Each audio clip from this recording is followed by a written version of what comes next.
इस्लाम ने अगर किसी ने भी एक व्यक्ति को मारा, ये नहीं कहा कि मुसलमान को मारा या नॉन मुस्लिम को मारा या ईसाई को मारा या यहूदी को, किसी को भी, किसी भी कम्युनिटी से अगर उसको मारा तो गोया पूरी मानवता को मार दिया।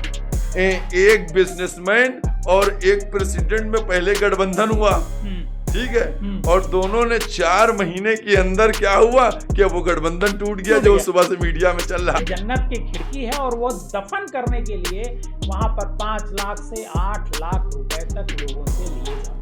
ये सब कुछ भेज दिया, रेल भेज दी, एयरपोर्ट भेज दिया, फलाना भेज दिया, फलाना भेज दिया, अब वक्त भेजने की तैयारी की जा रही है। वो बसपा से लेकर के समाजवादी पार्टी और बीजेपी, मतलब तीन ध्रुव, 3 तरह की सरकारों में अभी बने हुए। तो मैं हाथ जोड़ के निवेदन करूंगा सरकार से, आपके माध्यम से, तो भ्रष्टाचार जब मालूम हो रहा है तो 10-20 को जेल तो भेजिए। ये जो वक्त आया है, क्या वाकई में जो नया कानून आया है, इससे क्या वाकई जो गरीब मुसलमान हैं उनका कोई फायदा होगा?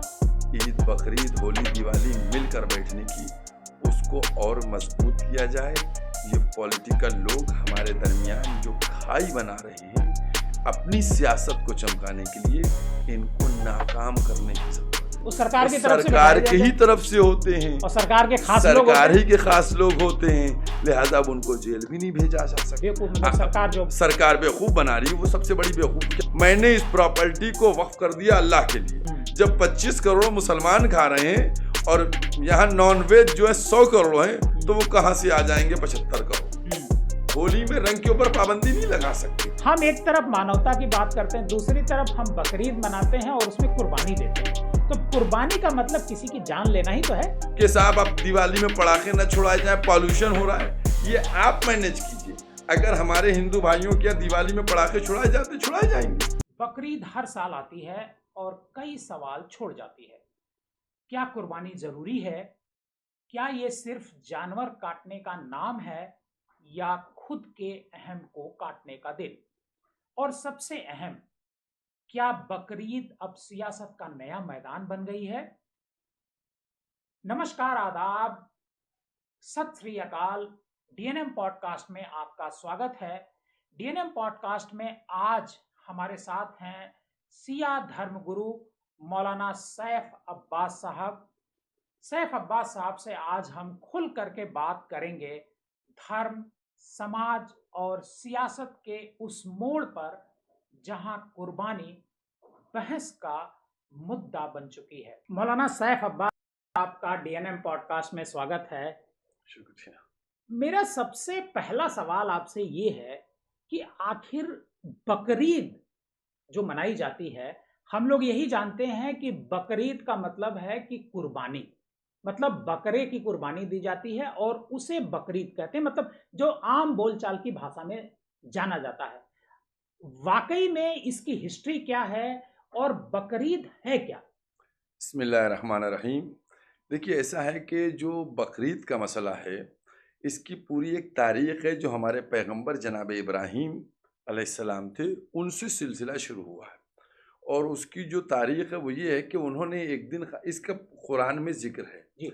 आज जिस तरीके से कहा जाता है कि कुरान में नहीं है बकरीद, तो मैं एक चीज़ बहुत ही शॉर्ट में आपको ये बता दूं कि कुरान में, कुरान कितना पेज पे डिपेंड है ये आपको मालूम है। एक किताब है जिसमें 114 सूरे हैं, 114 सूरे हैं, 6600 प्लस आयतें हैं उसके अंदर। उसमें दुनिया की बनावट से, खिलकत से लेकर क़यामत तक की बातें होना है, तो डिटेल में तो कुछ नहीं आ सकता है, तो सब चीज़ें शॉर्ट में बयान की गई जी। ठीक है, डिटेल के लिए प्रॉफिट को भेजा गया, मोहम्मद साहब सल्लल्लाहु अलैहि वसल्लम को, और जो उनके जानशीन है 12, उनसे कहा गया इसकी डिटेल करना। अब ये बात एक हो गई। तो कुरान में जो 37वां सूरा है उसकी 102 नंबर आयत है, उसमें एक पूरा वाक़या है कि जनाब इब्राहीम ने ख्वाब में देखा कि मैं अपने बेटे को लिटाकर उसको ज़बह कर रहा हूँ, छुरी चला रहा हूँ। अच्छा जी, ये है इसका वाक़या।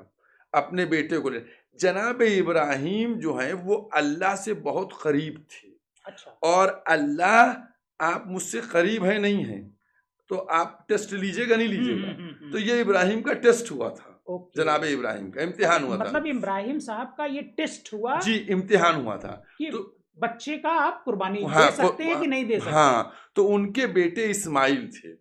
उन्होंने अपने बेटे से सुबह कहा कि बेटा मैंने ऐसा ऐसा ख्वाब देखा है, ठीक है। तो बेटे ने कहा कि बाबा आपको जो हुक्म मिला है, ऑर्डर मिला है, आप उसको अंजाम दीजिए। अच्छा, उसको अंजाम दीजिए और मुझको सब्र करने वालों में पाइएगा। ये बेटे ने जवाब दिया। उसके बाद जनाब इब्राहिम ने बेटे को तैयार किया और बेटे की माँ से कहा कि मैं जा रहा हूं, और बेटे को लेके निकले। एक छुरी ली और एक कपड़ा लिया। उसके बाद मिना का मैदान जो सऊदी में है, उस जगह के ऊपर वो लेके पहुंचे और उन्होंने अपने आंखों पे पट्टी बांधी और अल्लाह से कहा कि जो तेरा हुक्म है उसको मैं अंजाम देने जा रहा हूं, और बेटे को लिटा के गर्दन पे छुरी रखी। अच्छा, हाँ, छुरी रखी। अल्लाह को बेटे की कुर्बानी नहीं चाहिए थी, अल्लाह को तो टेस्ट था, इम्तिहान था। अच्छा, जैसे ही इन्होंने छुरी रखी वैसे ही अल्लाह की तरफ से बेटे को हटाया गया और एक दुम्बा, अब दुम्बा ऐसी, क्योंकि हमारे क्या जैसे भेड़ है, बकरा है, अरब में दुम्बा चलता है। अच्छा। तो वो भेड़ की शक्ल में होता है, उसकी कुछ क्वालिटीज अलग होती है, जैसे आप बकरों में अलग अलग। तो वो दुम्बा आ गया और इब्राहिम ने जब छुरी, जनाब इब्राहिम ने जब छुरी चलाई तो वो दुम्बा ज़बह हो गया। ओके, मतलब उस समय चूंकि उनके आंख पर पट्टी बंधी हुई थी, जी, जी। इस वजह से उन्हें पता भी नहीं चला कि वो अपने बेटे के ऊपर छुरी चला रहे हैं या दुम्बे पे चला रहे जी। हैं। तो ये हुआ। अब जो इन्होंने पट्टी खोली तो देखा बेटा खड़ा हुआ है, दुम्बा ज़बह हो गया है। ओ, ये है इसकी, देखिए। तो ये उस वक्त से इस्लाम का इसमें कुर्बानी एक पार्ट हो गई है। ये है आज जो आदमी हज पे जाता है, मसलन इस कल लोगों ने हज किया, आज हज कर रहे हैं। हाँ। आज आप ये समझ लिए सऊदी में आज कम से कम नहीं तो 40 लाख मिना के मैदान में बकरे ज़बह होंगे आज चूंकि सऊदी एक दिन बिफोर रहता है ना। अच्छा, हाँ, तो आज वहाँ हज हो गया है, तो आज ये कुर्बानी करेंगे। तो हज का एक सेक्शन, एक पार्ट जो है, मतलब कुर्बानी भी है। हाँ, कुर्बानी है, कंपलसरी है। अच्छा, मतलब अगर कोई हज जाता है, हाँ, अगर कुर्बानी नहीं करता है तो हज उसका कंप्लीट नहीं। बिल्कुल बिल्कुल बिल्कुल। अब मैं आपको एक बात और बता दूं, क्लेरिफाई कर दूं। इंडिया में मिना में हज का पार्ट है कुर्बानी कंपलसरी। ओके, ठीक है। तो ये कुर्बानी होती है, ठीक है। अगर इसको नहीं अंजाम दिया जाएगा तब तक हज कंप्लीट नहीं होगा। अच्छा, ठीक है। हम लोग जो है चूंकि इंडिया में हज करने नहीं गए तो हम लोग यहाँ कुर्बानी करते हैं। अच्छा, मतलब जो लोग हज करने नहीं गए हैं आज की तारीख में, जी जी, मतलब बकरीद के मौके पर, हाँ, जी जी, उनको यहाँ कुर्बानी करना अनिवार्य है। हाँ, करते हैं कुर्बानी। ठीक है। तो ये जो कुर्बानी है, ये जैसे बकरे की ही कुर्बानी क्यों दी जाती है? क्योंकि जब भी कुर्बानी की बात आती है तो बकरा ही सामने आता है। ठीक है, लफ्ज बकरा। ठीक है। अब यहाँ भेड़ का लफ्ज कम यूज होता है, हालांकि बाजार में भेड़ें भी बिक रही हैं, भैंस और कुछ ऐसे जानवर हैं जैसे ऊंट वगैरह है और भी हैं जो हमारे इंडिया में बैंड हैं जैसे। तो हम उनकी बात नहीं करते हैं इंडिया में, कुर्बानी नहीं करते। हाँ, नहीं, उनकी कुर्बानी हम इंडिया में नहीं करते क्योंकि हम इंडिया के कानून को फॉलो करते हैं। लिहाजा जो इंडिया में बैंड हैं उनको नहीं करते हैं। अब मैं जैसे बात करता हूं कि जो बैंड हैं, और इसीलिए हम जो अपील लोगों से करते हैं वो यही कहते हैं कि अगरचे ऊंट की कुर्बानी है लेकिन हमको नहीं करना चाहिए क्योंकि हमारे मुल्क और संविधान ने मना कर रखा है। तो ये होता है। तो हम कुर्बानी को यहाँ करते हैं। कुर्बानी में आप ये सोचिए इसकी इम्पोर्टेंस। कुर्बानी में इंसान कुर्बान करता है, जो अपनी आस्था उसमें कुर्बानी है। भाई आपने कहा कि कुर्बान कर दिया, ये तो आम हमारे इंडिया के मुआशरे में कुर्बान का लफ्ज चलता है। इन्होंने उसके ऊपर से उसको कुर्बान कर दिया, इन्होंने माल को कुर्बान कर दिया, इस तरीके से। तो ये चेकिंग होती है कि तुम्हारे अंदर अल्लाह के प्रति कितनी, मतलब श्रद्धा है, आस्था है, भाव है। तो ये चूंकि मैं कुछ हिंदी के भी वर्ड भी बोलूं ताकि जो आपके नाजरीन हैं वो अगर नॉन मुस्लिम देखे तो उनकी भी बात समझ में आए। हमारी श्रद्धा और आस्था को चेक किया जाता है। कि तुम अपनी श्रद्धा वास्ता में क्या है। इसीलिए कहा गया कि अगर तुम्हारे पास धन नहीं है तो तुम किसी से कर्जा ले लो। अच्छा, हाँ, उधार लेकर इस कुर्बानी को करो। अगर तुम्हारे पास पैसे कम है, बजट कम है, तो तुम 2 लोग मिल जाओ। अच्छा, मतलब शेयर कर लो, शेयर करके कुर्बानी, 2 लोग मिल करके एक बकरे की कुर्बानी, एक बकरे, 2 लोग 3 लोग जो तुम्हारी हैसियत है। देखिए, इस्लाम को समझा नहीं जाता है और जबरदस्ती इस्लाम के ऊपर लोग आपत्ति करते हैं। इस्लाम इतना आसान दीन है कि उसने किसी के ऊपर जोर जबरदस्ती नहीं की। तुम 2 लोगों के पास पैसे नहीं, 5 लोग मिलके कर लो। अच्छा, हाँ, अगर तुम्हारे पास 5,000 का बकरा मिल रहा है तो तुम 1,000 मिला के 5 लोग मिलके कर लो। अल्लाह जो है तुम्हारी श्रद्धा को देख रहा है। उस तक न गोश्त पहुंचता है, न हड्डी पहुंचती है, न खून पहुंचता है। ये तो सब यहीं के लिए, ये सब यहीं के लिए श्रद्धा पहुंचेगी तुम्हारी। जो इस्लाम है उसमें सिया और सुन्नी 2 एक तरीके से धर्म कहें या क्या इसको कहा जाए, मैं भी नहीं समझ पा रहा हूँ। सेट मतलब जैसे हिंदुओं में जाति होती है, जी। इस तरीके का एक 2 सेट है, एक तरीके, जी 2 सेक्टर मैं कहूँ इसको। नहीं, और इसमें कई हैं। अच्छा, और भी कई हाँ, और इसकी भविष्यवाणी हमारे पैगंबर फरमा चुके हैं। अच्छा, तो ये जो कुर्बानी होती है बकरीद के मौके पर, क्या सिया धर्म का अलग है और सुन्नी का अलग है? इसमें थोड़ा सा हमारा और उनका फर्क रहता है। अच्छा, माइनर सा। आप चूंकि आप सिया हैं, हम शिया हैं, लेकिन हमारा उनका जो है कुरान एक है, पैगंबर एक है, कलमा एक है, नमाज 17 रकात हमारे के यहाँ भी, उनके यहाँ भी 30 रोजे उनके यहाँ, हमारे के यहाँ भी, हज उनके यहाँ भी, हमारे के यहाँ भी, और ईद बकरीद उनके यहाँ भी, हमारे के यहाँ भी, ईद उनके यहाँ भी, हमारा थोड़ा सा और उनका डिफरेंसेस जो हैं वो मैं 2 मिनट में या 1.5 मिनट में कंप्लीट कर दूं। ऐसा हुआ था कि जब पैगंबर इस्लाम आखिरी हज करके अपनी लाइफ का आ रहे थे तो उनके ऊपर अल्लाह की तरफ से वही आई, जिब्रील लेके आए कि लास्ट मैसेज आज आप पहुंचा दीजिए। उनसे कहा गया। तो जब वो हज करके निकल रहे थे, 10 बकरीद को हज किया और वो एक ऐसी जगह पर पहुंचे जहां से, जिसका नाम गदीर है, मैदान गदीर। अच्छा, वहां से पब्लिक, मक्के से सब पब्लिक निकलती थी, वहां से डिवाइड होती थी पब्लिक। अच्छा। मदीने वाले अलग चले गए, मिस्र के अलग चले गए, यमन के अलग चले गए। तो इस पॉइंट के ऊपर आया कि डिवाइड होने से पहले सारी पब्लिक को रोक लो। अच्छा, सारी पब्लिक को रोक के लास्ट मैसेज दे दो। ये ऊपर वाले ने दिया, ऊपर वाले का ऑर्डर आया। अच्छा। और मैं भी आपको एक चीज बताऊंगा जो आपके यहाँ एक्सक्लूसिव होगी शायद चैनल के ऊपर। तो वो आया मैसेज, ठीक है, 18 बकरीद को, यानी बकरीद के 8 दिन बाद। अच्छा, 8 दिन बाद ये काम हुआ। तो पूरा काफिला रोका गया और इस्लाम की तारीख में सबसे बड़ा मजमा था। अच्छा, ओवर 1 लाख। बाज लोगों ने उस जमाने में 1 लाख, बाज लोगों ने लिखा 1.25 लाख का था, बाज ने लिखा 1.5 लाख का था, मजमा था पूरा। माइक का सिस्टम नहीं था। अब उस समय कहाँ माइक नहीं था। मैं बता रहा हूँ कि 1.25 लाख तक आवाज पहुंचाना, ये सिस्टम, ये अल्लाह की तरफ से एक सिस्टम बना हुआ था। और का लास्ट मैसेज दे दो। लास्ट मैसेज क्या था? लास्ट मैसेज ये था, पैगंबर इस्लाम ने एक मिंबर बनाया जिसके ऊपर बैठ के, जिसको डाइस बनाया। हाँ। और उसके ऊपर अपने जो बाद वाले थे, जिनको हम लोग कहते हैं हजरत अली इब्ने अबी तालिब अलैहिस्सलाम, जो इस्लाम के अंदर एक बहुत ही महत्वपूर्ण भूमिका पूरी उनकी है, वो है जिसको हर एक फॉलो करता है। मैं नॉन मुस्लिम की बात कर रहा हूँ। नॉन मुस्लिम भी उनको देखते हैं कि उनकी रिसर्च के उन्होंने किस तरीके, हाँ, कि उनकी जो बयानात हैं, उन्होंने जिस तरीके से हुकूमत की है कि क्या अंदाज से, तो उनकी कहा कि ये लास्ट मैसेज, तो वो ऐलान क्या था कि मैं जाने वाला हूँ, हमेशा रहने वाला नहीं हूँ, और अब मेरे बाद ये अली जो हैं तुम्हारे मौला हैं, तुम्हारे इमाम हैं, अली हैं। ये है, ये पूरा था जिस वाक़े को सब लोगों ने लिखा।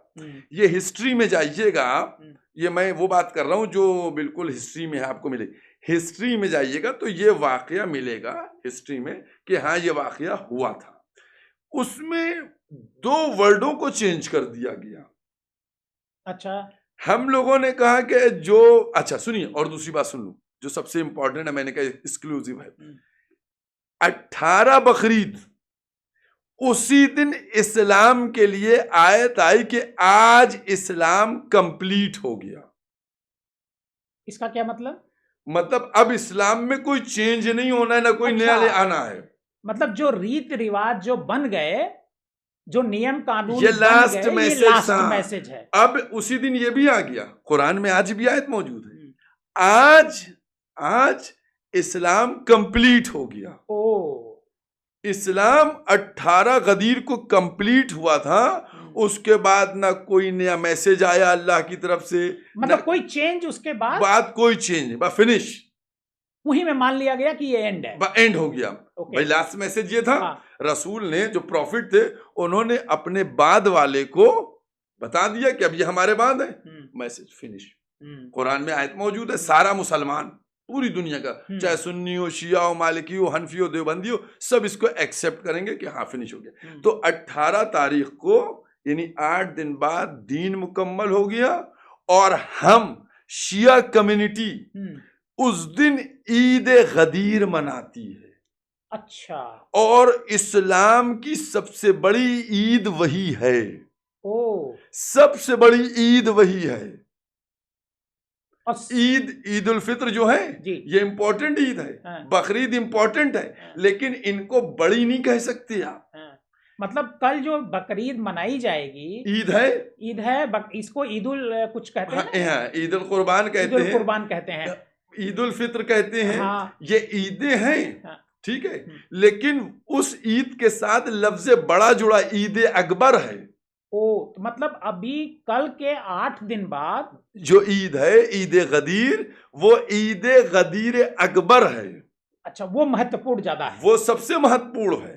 ओके, वो जमीन से लेके, जो खुद प्रॉफिट ने बताया, जमीन से लेके अर्श तक प्रॉफिट ने बताया कि ये ईद मनाई जाती है। अच्छा, हाँ, मतलब एक नई ईद की जानकारी आज हो रही है। मैं इसीलिए तो एक्सक्लूसिव कहा। मैं तो हम लोग असल में चूंकि शिया कम्युनिटी इसको फॉलो करती है, और ये इतना आम नहीं है, इसीलिए मैंने कहा ये एक्सक्लूसिव आपके लिए है। ये जो मैं बात कह रहा हूं ना, ये ऑन रिकॉर्ड है, बिहाफ कुरान है, बिहाफ तारीख है।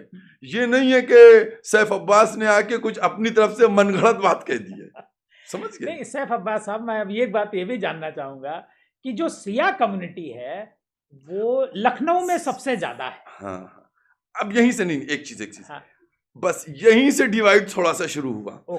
अच्छा, ये 18 गदीर के बाद जो है, मैं मुहर्रम, सफर 20 और 28, 58 और 70 दिन बाद पैगंबर जो है, इस वाक़े के 70 दिन बाद पैगंबर जो है इस दुनिया से चले गए। 70 डेज, आफ्टर 70 डेज वो चले गए। हजरत अली आ गए। उनके जाने के बाद एक सेक्ट ने ये कहा कि रसूल कह गए थे अली हैं, इनको माना जाए। एक सेक्ट ने जो है वो अपना नया, मतलब नया उसने खलीफा ला के बनाया। बस, तो शिया कम्युनिटी जो है हजरत अली को मानती है। अच्छा, समझ गए? और जिन्होंने उसकी वर्डिंग चेंज करके दूसरे बात कही कि नहीं ये यंग हैं, वो एजेड होना चाहिए और फलाना, वो लोग दूसरे हैं। तो ये डिस्प्यूट चला है, वो अभी तक चल रहा है, वो अभी तक चल रहा है और चलेगा कयामत तक। ये है शिया, जो आपने कहा शिया है। हाँ, लखनऊ में शिया जो कम्युनिटी है वो सबसे ज्यादा है। लखनऊ के बाद सेकंड नंबर पे हैदराबाद जाता है। अच्छा, हैदराबाद जाता है, उसके बाद और शहर है जहाँ शिया कम्युनिटी जो है वो है। लेकिन सुन्नी कम्युनिटी पूरी, मुझे लगता है कि पूरी दुनिया में सबसे ज्यादा है। नहीं, हम देखिए जब ये कम्युनिटी, हाँ सुन्नी जो है शियों से ज्यादा है सुन्नी, ये बात बिल्कुल फैक्ट है। शिया कम है और सुन्नी ज्यादा है। सुन्नियों में भी डिवीजन है।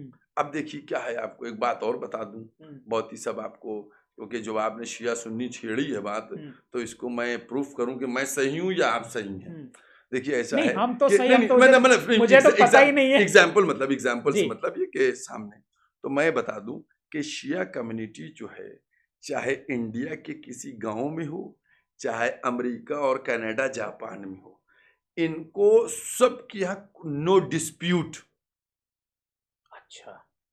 हमारे गांव के आदमी शिया कम्युनिटी का और एक यूएस और यूके और चीन और जापान ऑस्ट्रेलिया का शिया, ये सब बराबर हैं, कोई इनके यहाँ चेंज नहीं मिलेगा। ना निकाह में चेंजिंग है, ना तलाक में चेंजिंग है, ना इनके कि यहाँ मरने में चेंजिंग है, ना जीने में, कोई चीज नहीं, सब एक तरह धर्माते।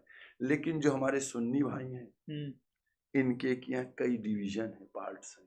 अच्छा, कई फिक्रे हैं, कई फिक्रें जमा हो गई हैं। समझ गए? हुआ क्या ये कि इन्होंने इनको फॉलो कर लिया, उन्होंने उनको फॉलो कर लिया, उन्होंने उनको फॉलो कर लिया। तो यहाँ पर हम ये बात कहते हैं अपने लिए, चूंकि हमारे पास रसूल के बाद डायरेक्ट वाला था तो नो डिस्प्यूट। आपने क्योंकि रसूल साहब ने सबसे पहले हजरत अली को दिया था। हजरत अली से वो सब जानते हैं, वो बिल्कुल फर्स्ट डे से रसूल के साथ साथ थे। ठीक है, तो वहां कोई नहीं, सब चीजें ओरिजिनल भी दी गई। लेकिन जो बाद वाले आ रहे हैं, उन्होंने किसी ने ये बताया, किसी ने कहा ये, किसी ने कहा ये, किसी ने, इसीलिए डिस्प्यूट है। अब जैसे आपको मैं बताऊं कि मालिकी अलग हैं, ठीक है, देवबंदी अलग हैं, अलग है, बरेलवी वाले अलग हैं। इस तरीके से बहुत से सेक्ट हैं, बहुत से उनके इमाम हैं। हमारे 12 इमाम तो हैं, लेकिन एक सिलसिला है, कोई नॉट सिंगल पॉइंट बराबर भी डिस्प्यूट नहीं है, डिस्प्यूट नहीं है। अब मैं एक बात ये समझना चाहूंगा, चूंकि बात हम लोग बकरीद से शुरू करके अब इस्लाम पर आ गई है। इस्लाम को क्या जो हमारा जो समाज है, मतलब चूंकि हम लोग हिंदुस्तान में रहते हैं, मैं हिंदुस्तान की बात करूंगा, क्या इस्लाम को हमारा जो बाकी समाज है वो ठीक से समझ नहीं पा रहा है, या समझ नहीं पाया है, इस वजह से उसको लेकर के तरह तरह की बातें करता है, कि कहता है कि इस्लाम कट्टर है। देखिए, ये सब चीजें जो इस वक्त हैं, ये सब पॉलिटिक्स के शीरे में डूबी हुई हैं। समझ गए? यही हो गया कि अब मैं कंट्रीज की बात कर रहा हूँ आपको, मैं सिर्फ इंडिया की नहीं बात कर रहा हूँ, मैं आपको एग्जाम्पल दे रहा हूँ। क्या पाकिस्तान में इस्लाम नहीं है? भाई कहा तो जाता है मुसलमान है, हाँ, है? 80%, 90%, 95% मुसलमान है, लेकिन वहाँ कैसे मस्जिदों में ब्लास्ट हो रहे हैं। ठीक है, ये इस्लाम को कौन सा फॉलो कर रहा है? ये एंटी कुरान है, anti Quran. Okay, on camera और माइक मैं कह रहा हूँ, ये एंटी कुरान इस्लाम। इस्लाम में कहीं पर भी, मतलब इस्लाम में हिंसा का कोई स्थान है ही नहीं। मैं आपको उदाहरण दे रहा हूं, एग्जाम्पल दे रहा हूं। कुरान ने कहा है कि अगर किसी ने भी एक व्यक्ति को मारा, सुने, इस्लाम को जो लोग बदनाम करते हैं वो लोग सुने, कुरान कह रहा है कि इस्लाम ने अगर किसी ने भी एक व्यक्ति को मारा, ये नहीं कहा कि मुसलमान को मारा या नॉन मुस्लिम को मारा या ईसाई को मारा या यहूदी को, किसी को भी, किसी भी कम्युनिटी से, अगर उसको मारा तो गोया पूरी मानवता को मार दिया। पूरी मानवता को आपने मारा, अगर एक व्यक्ति को मारा तो। इतनी सख्त पाबंदी लगाई है इस्लाम ने, और कहा अगर तुमने एक व्यक्ति को बचा लिया तो पूरी मानवता को तुमने बचा लिया। इस्लाम बचाने वाला दीन है, मारने का नहीं है। उसने बहुत सख्ती से कहा है कि अगर तुमने किसी एक व्यक्ति को मारा तो गोया तुमने सबको मार दिया। अब लेकिन यहीं पर थोड़ा सा कंट्राडिक्शन आता है कि इस्लाम अगर ये कहता है कि इस्लाम बचाने वाला दीन है, तो एक जीव, मतलब जीव तो जीव ही होता है, चाहे वो व्यक्ति हो, चाहे वो पशु हो, पक्षी हो, कुछ भी हो। हम एक तरफ मानवता की बात करते हैं, दूसरी तरफ हम बकरीद मनाते हैं और उसमें कुर्बानी देते हैं। तो कुर्बानी का मतलब किसी की जान लेना ही तो है। अब देखिए, तो मैं आपको बता दूं, देखिए ऐसा है, अगर आप इसके ऊपर जाइएगा तो फिर जो भगवान ने शेर पैदा किए वो भी गलत है, वो बकरे को खा जाता है। समझ गए? और फिर शेर को जो है वो हाइना वगैरह नोच डालते हैं। समझ गए? तो फिर ये पूरा सिलसिला जो है रुक जाएगा। देखिए, अगर सिलसिले में चेन बनी हुई है, एक चीजें हैं, ये जानवर इस जानवर को खा जाता है, ये जानवर, तो इसीलिए हमारी ग़िज़ा के लिए आप बकरीदी की बात क्यों कर रहे हैं? हाँ, लोग वैसे भी खाते हैं। 364 दिन नहीं होते, बकरे नहीं कटते, 364 मुर्गे नहीं कटते 364 दिन, 365 दिन कटते हैं। नहीं मैं कह रहा हूँ, मैं एक बकरीद को मैं एक दिन को हटा ले रहा हूँ। हाँ। एक बकरीद के दिन को आप कहते हैं साहब आप क्यों करते हैं, जीव हत्या कर रहे हो, जीव हत्या कर रहे हैं। उसमें क्या कहते हैं आप, 364 दिन बकरा भी खाया जाता है, मुर्गा भी खाया जाता है, बीफ भी खाया जाता है, सब मटन चिकन सब चलता है, कोई प्रॉब्लम नहीं है। या मसलन जो है जिस तरीके से बलि वगैरह चढ़ाई जाती है, उसको कोई आप किसी की आस्था पे नहीं कर सकते। देखिए ये बात बहुत गलत किस्म की है जो लोग डिस्प्यूट पैदा करते हैं। हम किसी के त्योहार में नहीं चाहते कोई इंटरप्ट हो। अगर आप दिवाली में, बिल्कुल, अगर आप दिवाली में पटाखे छुड़ाते हैं कि साहब आप दिवाली में पटाखे न छुड़ाए जाए, पॉल्यूशन हो रहा है, ये आप मैनेज कीजिए। अगर हमारे हिंदू भाइयों क्या दिवाली में पटाखे छुड़ाए जाते, छुड़ाए जाएंगे, ठीक है, पॉल्यूशन को मैनेज करना सरकार का काम है। अब आप होली में रंग के ऊपर बात कर रहे हैं, आप केमिकल रंग क्यों बेचने देते हैं, ठीक है, आपके ऊपर पाबंदी लगाना है, आप होली में रंग के ऊपर पाबंदी नहीं लगा सकते हैं। तो इसी तरीके से जो हमारा धर्म आस्था से चला आ रहा है, जो हमें संविधान ने दिया है मौका, हम उसमें किसी भी इंसान की आस्था के ऊपर या धर्म के ऊपर तीखी टिप्पणी नहीं करना चाहिए। ये मैं अपने वतन के तमाम दूसरे मजहब के लोगों से भी कहूँगा कि हमें किसी की जो आस्था है उसको आहत नहीं करना चाहिए। अब हम एक बात यहाँ आती है कि ये कहीं कोई पॉलिटिकल विंडिक्टा तो मतलब पॉलिटिकल हथियार तो नहीं है ये कि इस जब भी बकरीद आए तो एक विवाद खड़ा कर दो और विवाद खड़ा करके फिर कुछ लोगों की सिंपैथी हासिल करो। देखिए ये आप जान रहे हैं, जिस मुल्क में आप रहते हैं उसी मुल्क में हम भी हैं, और आपका मीडिया से रिलेशन है। इस मुल्क के अंदर बहुत अफसोस की बात कहना पड़ रही है कि इस मुल्क के अंदर अपनी पॉलिटिक्स को चमकाने के लिए जो हिंदू मुस्लिम एकता और भाईचारा था उसको हर वक्त तोड़ने की कोशिश की जाती है। कभी आपने देखा कि मुसलमान और हिंदू ईद में गले ना मिले?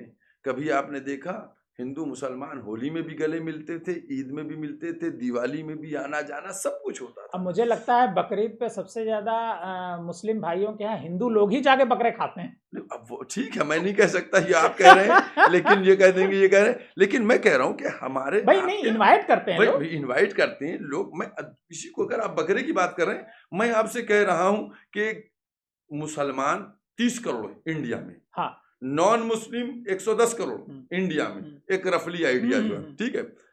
मुसलमानों में अगर आप जोड़ लीजिए परसेंटेज, तो मुसलमानों में अगर 25 करोड़ खाते हैं, ठीक है, 5 करोड़ नहीं खाते, बहुत सारे लोग नहीं खाते, मैं जानता हूं। मैं कह रहा हूँ 30 करोड़ में 25 करोड़ खाते हैं, 5 करोड़ नहीं खाते। लेकिन तो फिर 100 करोड़ इंडिया में कौन लोग खाते हैं? जब 25 करोड़ मुसलमान खा रहे हैं और यहाँ नॉनवेज जो है 100 करोड़ है, तो वो कहां से आ जाएंगे 75 करोड़?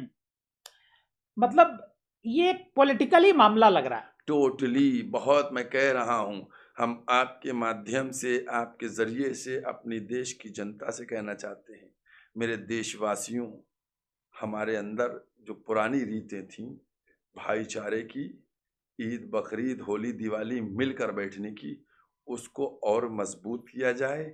ये पॉलिटिकल लोग हमारे दरमियान जो खाई बना रहे हैं अपनी सियासत को चमकाने के लिए, इनको नाकाम करने की ज़रूरत है। और आज भी मैं बहुत ही गर्व के साथ, फ़ख्र के साथ ये कह सकता हूँ कि हमारे देश में बड़ी परसेंटेज ऐसी है कि जिसने इस नफ़रती सियासत को नकार के रखा है और मोहब्बती सियासत को बना के रखा है। बिल्कुल।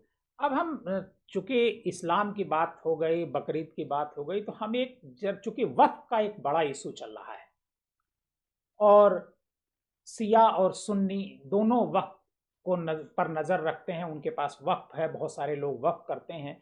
ये जो वक्फ आया है, क्या वाकई में जो नया कानून आया है, इससे क्या वाकई जो गरीब मुसलमान हैं उनका कोई फायदा होगा? देखिए ऐसा है कि आपने जो टॉपिक छेड़ दिया है ये बहुत ही बड़ा टॉपिक है और 5-10 मिनट में नहीं, मैं पहले बता दूं, वक्फ को गलत तरीके से ये पॉलिटिकल लोग पेश कर रहे हैं।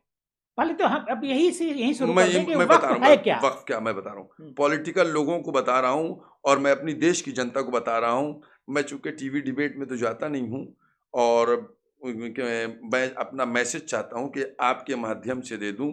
देखिए वक्फ होता क्या चीज़ है। हाँ।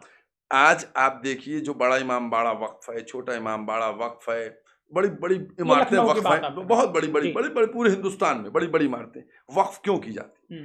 देखिए हम अगर चाहते हैं कि पुण्य कमाएं, ठीक है, तो हम पुण्य कमाने के लिए अपनी संपत्ति को वक्फ कर देते हैं ताकि हमारा बेटा उसको बेच नहीं पाए।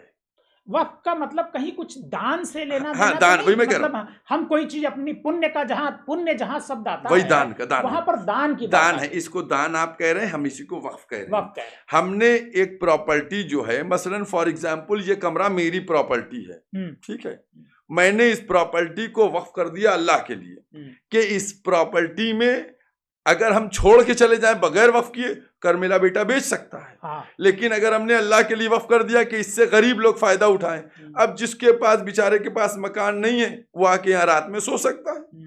तो हमने अपनी संपत्ति दान की है।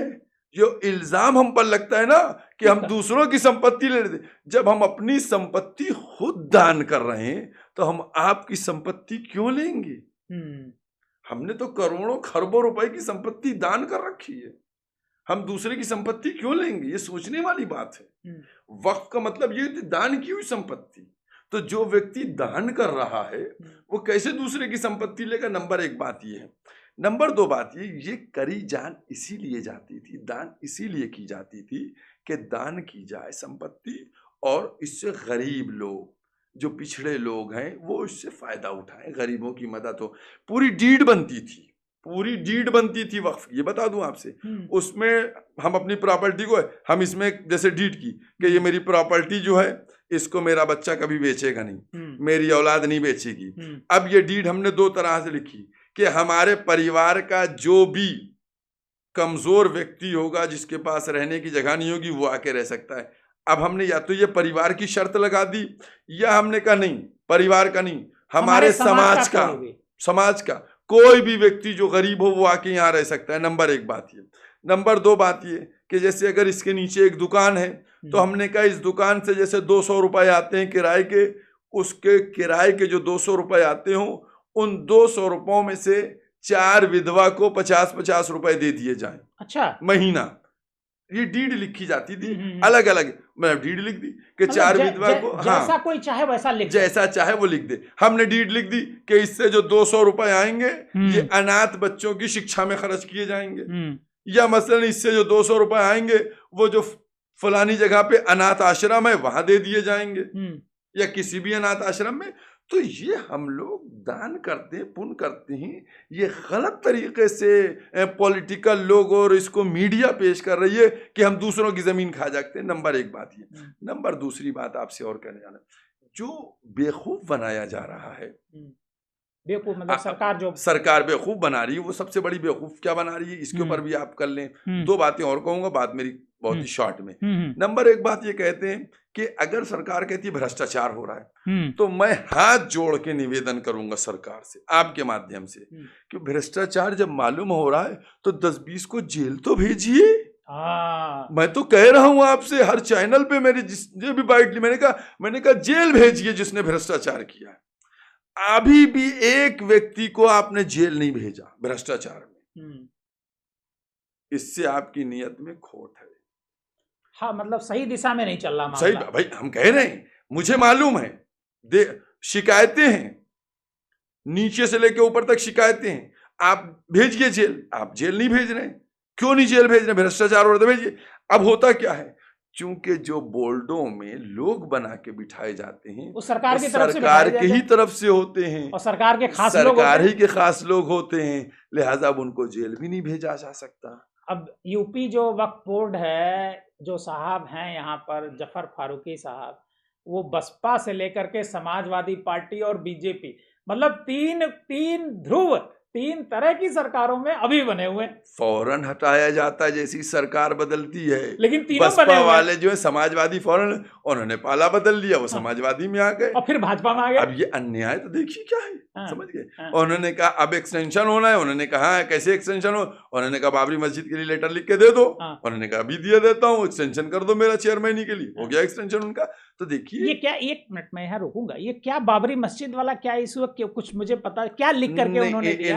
इन्होंने क्योंकि सुन्नी वक्फ बोर्ड का मैटर था और इन्होंने उसमें कुछ अपनी चीजें की थी और अपने को कमजोर कर लिया था जफर फारूकी ने, और इन्होंने बहुत ही मतलब अन्याय किया था जब इन बेखास इल्जाम भी लगे थे। और ये वाकई जो था इनका, देखिए जो संस्थाएं हैं उन संस्थाओं में जो लोग बैठे हैं उनकी जिम्मेदारी है भ्रष्टाचार को रोकना। जब वो खुद ही भ्रष्टाचार कर रहे हैं तो मैं ये समझता हूँ कि इसमें कहीं ना कहीं सरकार शरीक रहती है। दो बातें हो गई, तीसरी बात और कहना चाह रहा हूँ आपसे। आज सरकार के कब्जे में वक्फ की बड़ी बड़ी प्रॉपर्टीज हैं। हम सरकार से निवेदन करेंगे, अगर आपका गरीबों के प्रति इतना ही गहरा हृदय से आप उनके काम करना चाहते हैं तो वो प्रॉपर्टियां खाली करके गरीबों को उसमें रहने के लिए उनका रैन बसेरा बना दीजिए। तब हम पता चलेगा कि देखिए सरकार गरीबों की कितनी मददगार है, क्योंकि वो प्रॉपर्टी भी किसी ने वक्फ यानी दान की है। लेकिन अब आप उसके अंदर आ गए तो आप जाने के लिए तैयार नहीं। देखिए ये सिर्फ जो है धोखा है, और जैसा कि कहा गया था कि सब कुछ बिक चुका है, अब वक्फ बेचने की बारी है। मतलब अब वक्फ को बेचने की तैयारी है। मैं बता दूं कि राज्यसभा के एक सांसद हैं, उन्होंने ये टिप्पणी की थी कि सब कुछ बेच दिया, रेल बेच दी, एयरपोर्ट बेच दिया, फलाना बेच दिया, फलाना बेच दिया, अब वक्त बेचने की तैयारी की जा रही है। तो मैं समझता हूँ कुछ ऐसा ही मामला तो नहीं हो, वरना अगर आज आप देखिए क्लियर है, हाई कोर्ट में केस चल रहा है, महाराष्ट्र का वो मुकदमा चल रहा है, जो मुकेश अंबानी की बिल्डिंग बनी हुई है एंटालिया, वो यतीम अनाथ आश्रम की जमीन पे। ये अनाथ आश्रम पे मुकेश अंबानी ने कैसे बिल्डिंग खड़ी कर ली? देखिए ऐसा होता है कि पुरानी प्रॉपर्टी थी, ठीक है, अनाथ आश्रम में बच्चे कम थे, उन्होंने साठगांठ की, कहा फलानी जगह बिल्डिंग में शिफ्ट कर दो, हमको किराए पे दे दो, लीज पे दे दो, सब कुछ आजकल है, पॉसिबल है। क्या चीज पॉसिबल नहीं है? अगर आज आप देख रहे हैं, मैं ज्यादा नहीं बोलना चाह रहा हूँ वरना पूरी हिस्ट्री ज्योग्राफी मेरे पास है। आज आप देख रहे हैं कि किस तरीके से क्या काम हो रहे हैं, क्या चीज किसको नहीं दी जा सकती वो भी दे दी जा रही है। मैं अपना उदाहरण नहीं दूंगा, समझ गए, चूंकि मैं इस देश में रहता हूं। मैं आपको देता हूं यूएस का ये देता हूं कि किस तरीके से एक बिजनेसमैन और एक प्रेसिडेंट में पहले गठबंधन हुआ, ठीक है, और दोनों ने 4 महीने के अंदर क्या हुआ कि वो गठबंधन टूट गया, जो सुबह से मीडिया में चल रहा। तो मैंने कहा मेरे पास सब चीजें हैं और मैं इन तमाम चीजों पर बहुत बारीकी से नजर रखता हूँ। मैं मौलाना साहब एक बात ये जानना चाह रहा हूँ, कोई जन्नत की खिड़की मैंने सुना है लखनऊ में है, और कहा जाता है कि यहाँ जो व्यक्ति दफन किया जाएगा वो जन्नत में जाएगा, और ये जन्नत की खिड़की है, और वो दफन करने के लिए वहां पर 5 लाख से 8 लाख रुपए तक लोगों से लिए जाते हैं। नहीं, वो जन्नत की खिड़की जो है वो बहुत छोटी सी जगह है, वहां जन्नत की खिड़की नहीं है। और ये जो आप नाम ले रहे हैं उसी के पास एक दूसरी जगह है, वहाँ की बात हो रही है। अब उस मामले में जो है मैं कुछ नहीं कहना चाहूँगा, चूँकि भाई मैं समझता हूँ कि अगर कोई इतने पैसे दे रहा है या ले रहा है तो जो दे रहा है वो भी सामने आए, जो ले रहा है वो भी सामने आए, तब बात होगी। लेकिन हमारे आपकी उससे हम देने लेने तो चलिए किनारे कर दीजिए। नहीं, वो नहीं, ऐसा कोई जगह नहीं है, कोई जगह ऐसी नहीं है इंडिया के अंदर जहां से जन्नत का रास्ता बहुत ही शॉर्ट पड़ता है। वो कोई नहीं कि स्वर्ग यहाँ से 10 मिनट में पहुंच जाएंगे और फलाना जगह से 1.5 घंटा लगेगा और फलानी जगह से 2 घंटा लगेगा, ये कोई नहीं है। बल्कि अगर ये बात जो है कोई कहता है वो निराधार है, गलत है। मौलाना सैफ अब्बास साहब आज हमारे साथ डीएनएम पॉडकास्ट में थे। सैफ अब्बास साहब से हमने बहुत सारी चर्चा की, इस्लाम पर चर्चा की, बकरीद पर चर्चा की, वक्फ पर चर्चा की, और सभी सवालों का हमारे सैफ अब्बास साहब ने बहुत ही बारीकी से और बहुत ही एक तरीके से कहेंगे कि जो कुरान में है उसके हवाले से सैफ अब्बास साहब ने हमारी बातों का जवाब दिया।